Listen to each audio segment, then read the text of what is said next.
아, 인생이 내게 또 쓴 레몬을 주는구나. 나는 이걸로 레모네이드를 만들 거다. 자극과 반응 사이에 공간, 그러니까 여지가 있다는 거예요. 그리고 이 여지를 활용하는 사람이 자유롭게 살 수 있다. 근데 이 여지가 뭐예요? 바로 선택입니다. 나한테 오는 자극은 선택할 수 없지만 내 반응은 내가 선택할 수 있습니다. 내가 내 자극마다 어떤 반응을, 어떤 대응을 하는지에 따라서, 어떤 선택을 하는지에 따라서 당연히 내 삶이 달라질 수가 있는 겁니다. 그럼에도 불구하고 반복되는 상황들, 그리고 해결되지 않을 것 같은 이런 상황들 때문에 어려운 분들이 그래도 계실 거예요. 그런 분들께 두 번째, 더 확실한 해결책을 드리겠습니다. 두 번째는 뭐냐면 쌍무시, 체념, 빠른 포기, 이거 잘하는 분들 계시죠? 이거 좋아요. 잘하고 계신 거예요. 근데 이게 진짜 능력이 있으셔야지 쌍무시가 돼요. 그러니까 무상무념이라고 하죠. 이것도 어떤 불교에서 보면은 경지에 이뤄야지 가능한 거예요.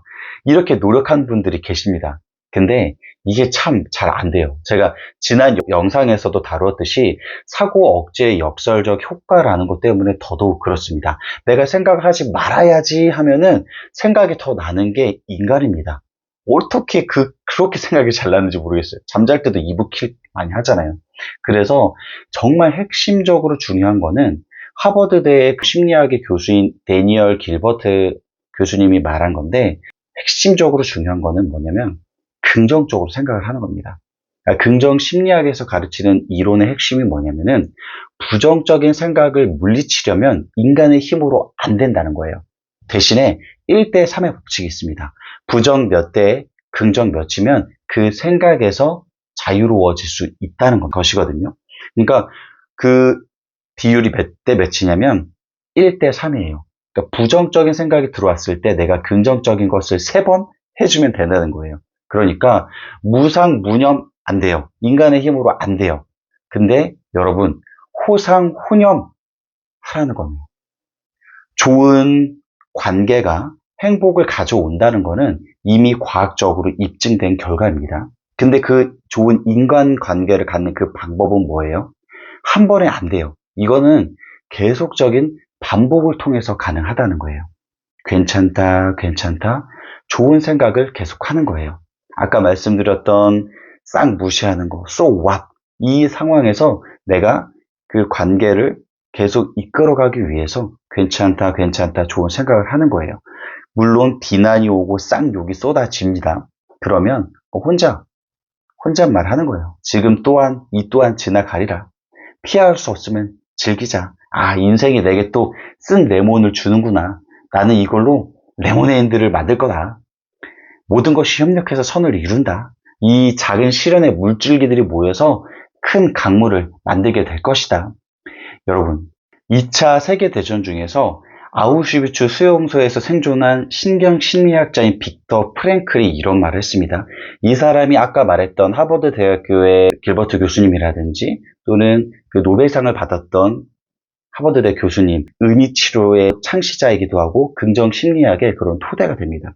이 핵심 이론이 뭐냐면 자극과 반응 사이에 공간, 그러니까 여지가 있다는 거예요. 그리고 이 여지를 활용하는 사람이 자유롭게 살 수 있다.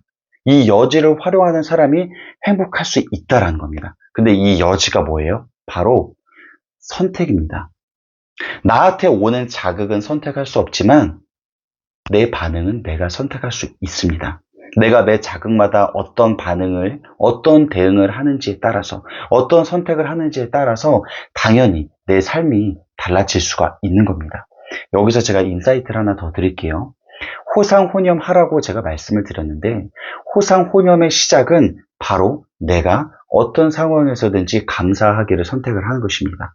신기하게도요, 감사할 일이 있어야 감사한 게 아니라 그냥 감사를 선택을 한 거예요. 저희 아버지가 카카오톡 상태 메시지가 뭐냐면 감사하면 감사할 일이 생겨납니다. 밥 먹듯이 감사합시다 입니다. 저희 아버지가 빛을 보기 시작한 거는 50대 때부터 빛을 보기 시작을 했거든요. 그러니까 한때는 신용불량자가 되기도 하시고 삶의 고난과 어려움과 뭐 여러 가지 뭐 사기도 당하시고 본인이 그 욕심과 이런 혈기를 따라가다가 좀 많은 실패를 겪으셨지만 이제 50대가 돼서야지 성공하신 케이스입니다. 지금은 KBS나 뭐 이런 뭐 6시 내 고향에도 출연하시고 각종 언론에서 섭외도 들어오시고 여러 사업도 하고 계시고 연봉이 3억이 넘으십니다. 여러분, 그러니까 좋은 일이 있어야지 웃는 게 아니라 웃다 보면 좋은 일이 생기는 거예요.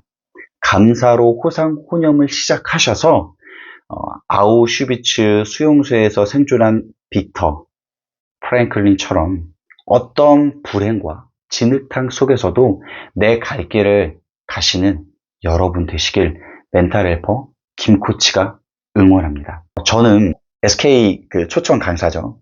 그리고 TM과 텔레마케팅에 있어서는 이미 입지가 굳어진 사람이에요. 근데 제가 지금도 TM을 하면서 항상 하는 일이 뭐냐면 항상 웃는 겁니다. 항상 웃으면서 TM을 해요. 그러면 고객도 웃어요. 저랑 통화한 사람도 웃습니다. 그러면 정말 신기한 게 뭐냐면 거기서 억 단위 계약이 나옵니다.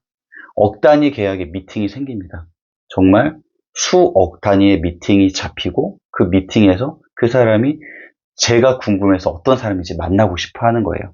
그리고 만나는 그 자리에서 저한테 커피도 사주고 그리고 계약을 하게 되는 일들이 저는 많이 경험하게 됩니다. 여러분, 다시 한번 말씀을 드립니다. 좋은 일이 있어야지 웃는 게 아닙니다. 내가 웃다 보면 좋은 일이 생깁니다. 감사할 일이 있어야지 감사하는 게 아닙니다. 감사하면 감사할 일이 생깁니다. 밥 먹듯이 웃으시고 밥 먹듯이 감사하십시오. 그러면 진짜 여러분들의 그 상황 속에서 비난과 진흙탕이 다가올지라도 진짜로 여러분께서 그 비난과 진흙탕을 뛰어넘는 인간관계를 초월하는 여러분들만의 멘탈을 갖게 되실 겁니다. 네. 이 인사이트를 통해서 여러분 삶에서 최고로 행복하고 건강한 하루 되시길 저 김코치가 응원합니다.